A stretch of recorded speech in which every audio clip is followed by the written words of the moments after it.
I am Jacob Schmidt, and my IMC presentation is over Apple. Apple is in the technology industry and they focus on consumer electronics, software, and services. Their product lines include the iPhone, iPad, Mac, many other products as well. Some of their software services include iCloud, Apple Music, and the App Store.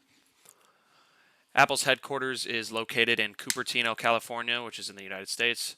Their main campus is also known as Apple Park, which is this bottom right picture. Apple does not have a parent company. They are a standalone publicly traded company.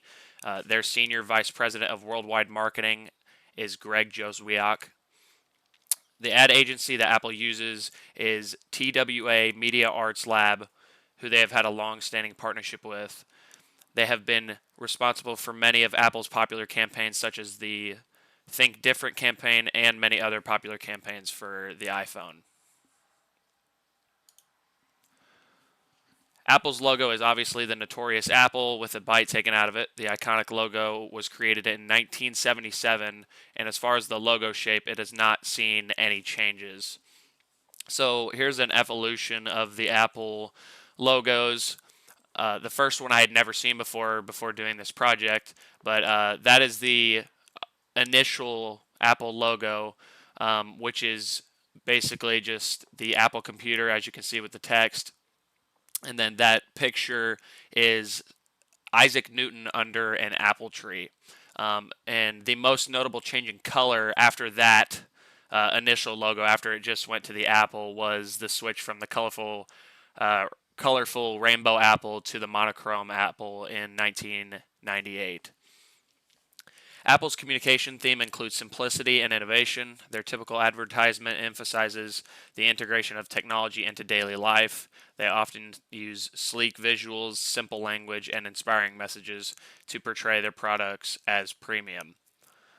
Apple's logo rules are a lot like most logo rules. If it is changed or altered and used unauthorized, it can lead to jail time and/or costly fines.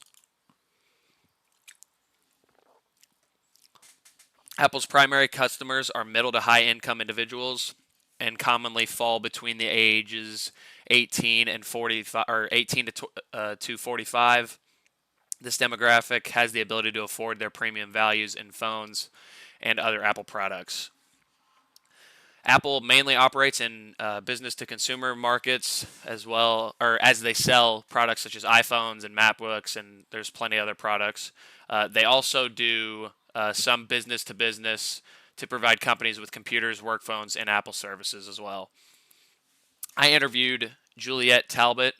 She is a Apple support and sales specialist, and she had stated that the age demographic she normally works with is typically from 30 to 55. That's the question I asked her: is what is her typical age range she deals with when selling her products? But she did also mention that the age demographic is not entirely, it's not always that 30 to 55. She had said that it's actually product specific at many times. So the example she gave of this is that there's AirPods that have hearing aids built into them. So most of the interactions that she had with this product specifically had been obviously older people who need hearing aids. So that is just one example of the product specific age relation.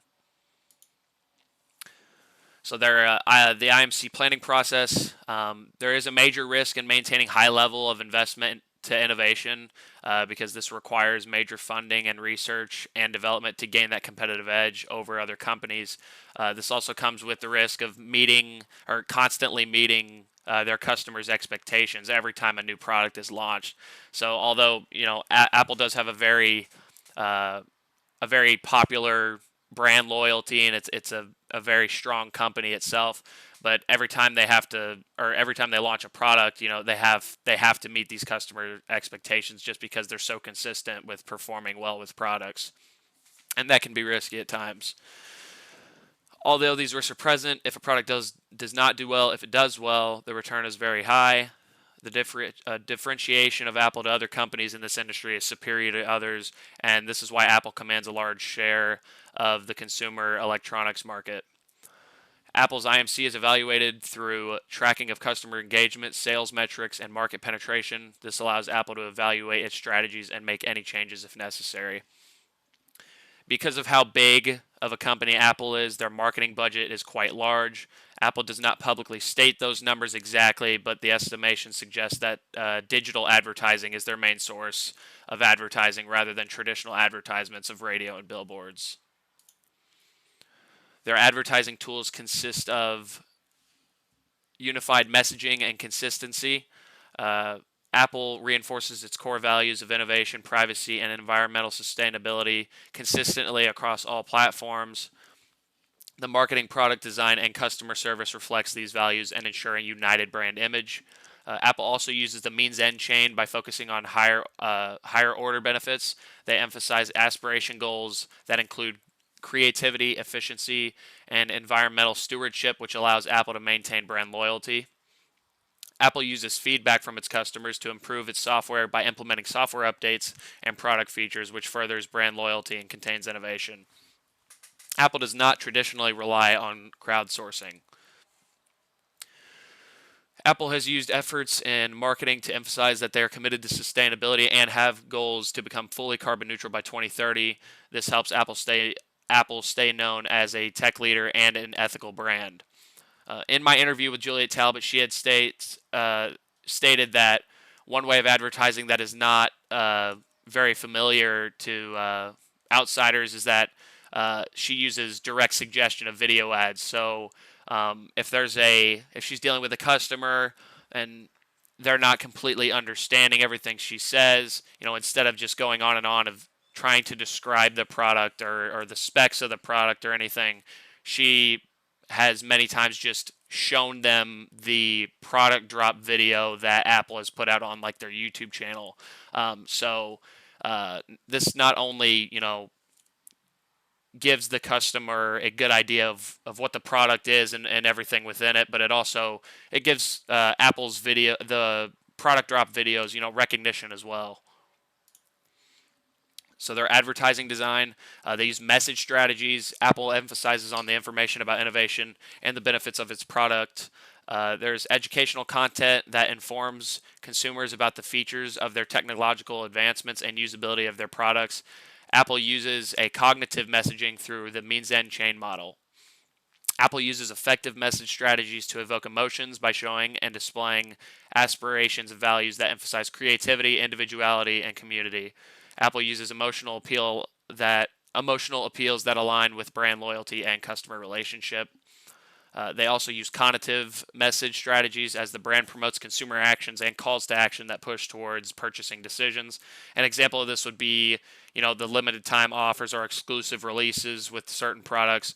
These are some strategies that Apple uses to drive consumer engagement and purchase behavior.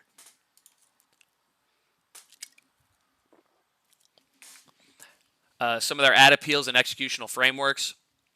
Apple has used comparative, fear, and humor as a few of their executional frameworks. Apple uses emotional appeals that show connection between personal experiences that tie Apple's products together with people and emphasize connection, creation, and sharing moments together. There have been highlighted emotional and creative themes in Apple's advertising. Functional appeals are often used in Apple's ads to highlight product features and new additions such as high-performance M-series chips that portrays using many Apple devices flawless. Apple uses both functional and emotional appeals to express the logical and emotional needs of consumers. Spokespersons or models. Apple uses young adults who appear to be tech-savvy to reflect the target audience. They also use celebrities to bring clout to the brand and products that they advertise. They also use diversity in representation. Apple's reputation with diversity is, in my opinion, the best in the industry. This helps Apple reflect a wide range of demographics to appeal to a global audience rather than just a nationwide audience. Apple uses this marketing strategy to incorporate a diverse representation to strengthen brand connection. There is an ad here that I attached. I'm not going to play it in this presentation, but I think it's like a 2 to 3 minute video about inclusion and diversity. And so, they've got their own videos on their social media platforms to emphasize to their customers that they are big on inclusion and diversity. Some of their traditional media mix. So I have three ads up here. I've got a digital ad, which is an old shot on iPhone. And then the print ad is Muhammad Ali with their Think Different campaign with their logo up there, and along with the Apple.com website at the bottom. And then I just picked a popular TV ad of it's the dance is what the ad's called, but it's just it's a good sort of funny ad with that's a TV ad for Apple. So these are all examples of the types of ads that Apple uses. I think they do a great job of making their ads fit their target demographic, as each typically involves an innovative and tech-savvy individual along with a new high-tech product that Apple often produces. It should also be understood that Apple uses certain ads for certain medias. So, for example, the Muhammad Ali ad is a great print ad for newspapers or billboards, just because of the pure fact that, say if it's on a billboard, I mean, it's super simple. You've got the campaign slogan up there, you've got the website at the bottom. So, for a billboard, as someone's driving by, there's not a ton they have to read. I mean, although, they look at it and they see that, it's an Apple ad, obviously, with the logo and the website at the bottom, and then you have a huge figure in Muhammad Ali there. So I think that's just a great way that they use print ads. So it's something simple and it gets the point across. They have a figure to represent their company. That's just one example of how they use their different ads effectively. Their digital, social, and alternative media mix. So this is their digital media mix. This is straight off their website. If you go on there, this is the first ad that comes up, just because the iPhone 16 Pro is the newest phone out. But right away when you get on there, this is the first ad on their website. I'm an Apple user myself. About a year ago, I was trying to get access to an Apple Card, and so Apple had sent this email, because I had been trying to get it, of previewing the new Apple Card credit limit offer.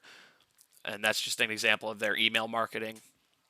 And then on the far right here, we have a display ad. This is just on the side of a building. The ad says what happens on your phone stays on your iPhone, with the apple.com/privacy with the Apple logo and that phone on the side. This is a really good display ad, just because it's not just advertising Apple, but it's also emphasizing that Apple has a really good concentration on privacy.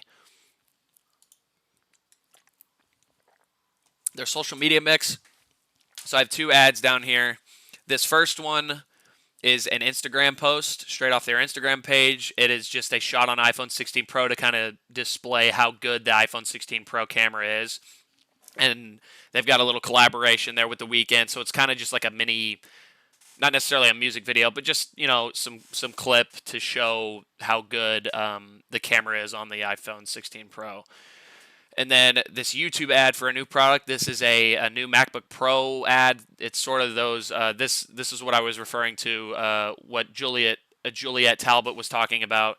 So, not that this was the same product, but if she were to use, if she was trying to sell a new MacBook Pro and give a good summarization of what the product is, she would show this ad. But yeah, they have a lot of product drops on their YouTube channel, and this is one of those YouTube ads for a new product. And then their alternative media mix. So the first picture here, as you can see, it is in a TV show, Ted Lasso, and that is a Mac with the Apple logo obviously right there. So it's Apple product placement in the show Ted Lasso. And also the shot on iPhone campaign for Apple was actually an experiment for their Apple users to take pictures on their iPhones and send them into Apple, and then they would then use them for these type of ads. So, they would just encourage their users to send in pictures on their iPhones, and this is where these pictures get shot from. Apple TV Plus also has many shows that have content with Apple products within the content. So yeah, they've kind of got their own show, and obviously they're going to use shows that have their product placement in there. But that is one of the I think Apple does a great job of having product placement in TV shows and movies, etc. Some media mix questions. Apple has a segmentation that targets younger and wealthy demographics, which is why Instagram and Twitter are ideal for reaching this demographic because of the highly visual content that is a common attraction for this specific target audience. The monitoring of Apple's social media sites are people or teams within Apple. Apple tends to post around major product launches, key campaigns, and events. So instead of posting daily, it's kind of hard for a company like that to post every single day when they're not launching products every single day. So the way that Apple uses it efficiently is instead of posting daily stuff that doesn't really, relate to their products. Sure, they could, but you can't post the same thing about the same product every single day. So how they post on their social media platforms is they post around product launches and events and key campaigns to kind of keep their social media posting efficient. Apple has a very consistent IMC through their social media platforms. Apple's IMC approach leans to the means end chain model that continues their consistent brand image that appeals to their target audience. Sales and database mining. Apple's sales process emphasizes quality, innovation, and user experience. They want their consumers to discover their products going through with purchasing their products, having a good post-purchase interaction, and promoting consumer loyalty and promoting their brand image. Apple has order takers and order getters. The order takers typically use an approach that includes guidance and assistance with the low-pressure sales environment. That's kind of you go into as an example, a Verizon store, and they're trying to sell you a phone. That type of environment. Apple has a team that is specifically responsible for corporate and educational sales as well. This is for large scale orders and partnerships. This team is responsible for engaging with business clients, educators, and organizations to promote their products as solutions to these clients and organizations. Apple identifies and tracks their customers through customer trends, purchase history, and purchase behavior. Apple has full access to this information through Apple IDs for each of their users. They can make recommendations and promote targeted products to a target audience with the available data. Apple's means end chain model allows Apple to create value through customized customer experience and post-purchase interactions. Apple also has a release cycle that makes it to where customers are notified and drawn back for new iterations with iPhones, Macs, iPads, and other products. This keeps their customers up to date and engaged so their product engagement strategy stays strong and consistent. Apple has dealt with damage prevention well and has controlled its brand narrative greatly. Apple's approach to damage control focuses on official press statements and updates on its website instead of social media. Apple does participate in sponsorships and community outreach events that align with their target demographic. Apple has participated in environmental sustainability actions, which resonates with its eco-conscious consumer base. Continuation of that, Apple actively engages in strategic cross-promotions. Apple has partnered with apps and services such as Apple Music on Verizon's unlimited data plans, which also offers free subscriptions to Verizon users.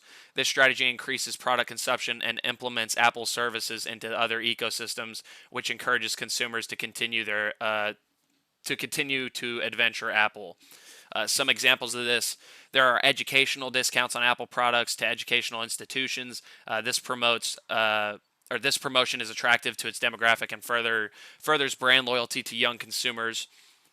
And another example is their free trials on certain services. So Apple Music and Apple TV Plus. New Apple customers receive a 3-month Apple TV Plus free trial. This strategy increases Apple's services exposure and promotes customer engagement.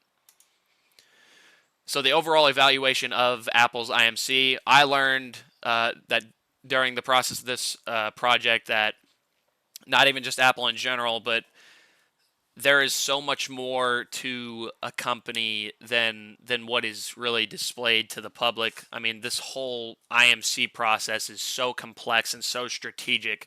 And I took in that my biggest takeaway is that I will never overlook a company without evaluating this type of this inner process that isn't really known to people outside in the outside world.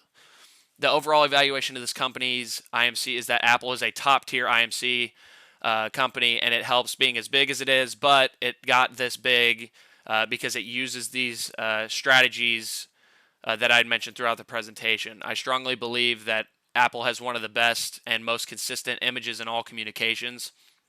There is strategy and consistency for every aspect of this company's IMC. The only suggestion I have to continue to focus more on the popular media rather than the traditional advertising media, which is what they're doing. And basically, what I mean by that is um, emphasizing and focusing more on their digital medias, so their social media platforms and their digital advertising rather than their newspaper ads and billboards. Just because I feel like almost every company nowadays has strictly went to digital media just because that is where all the people are, which they are doing. But that is my only suggestion is just to continue to further into that realm. If I had the opportunity to work for this company in either position of marketing director of sales or marketing director or sales executive, I would. I would join a company that has had great success, and I would be able to implement my young mind to help Apple enhance their IMC and grow Apple even further. And these are my references.